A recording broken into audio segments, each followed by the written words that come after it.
Over the last year, I've been looking into the social and psychological reasons that have led to this issue of fatherlessness, especially in the Black community. And there is a bit in my book which I entitled "Why the Shift to Parental Responsibility." I'd like to read it to you.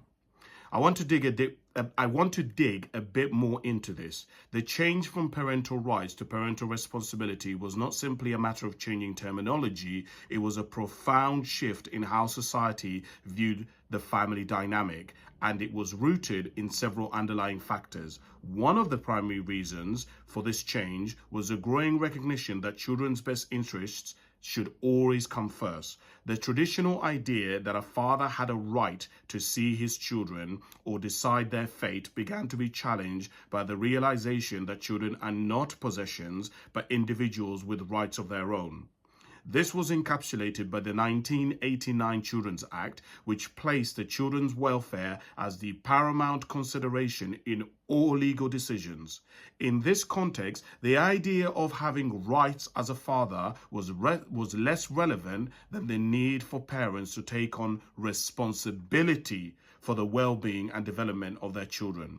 This shift also mirrored broader societal changes. As the roles of men and women evolved, especially in the wake of the feminist movement and greater awareness of gender equality, the concept of parental rights was increasingly seen as outdated. One of the key reasons the legal system shifted its language from parental rights to parental responsibility was to reframe the way that we think about parenting after separation and divorce. Historically, especially in cases where parents were not married, the focus was often on who had the right to see and keep the children. This tended to fuel massive adversarial legal battles where mothers and fathers would fight for their rights in the courtroom, often overlooking the child's needs entirely.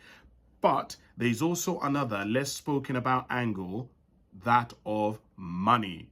When a couple is married, financial obligations are much clearer in the eyes of the law. Divorce settlements, child support, spousal maintenance, these can all be pursued and enforced more easily within a legal framework. But when a couple isn't married, things are much murkier. Fathers are less likely to be connected legally to the child, especially if they haven't been jointly registered as on the birth certificate. So my point being is, and I've skipped out a few parts, that one of the things that has led to fatherlessness is that many men don't have automatic rights to their children, but mothers do, legally anyway.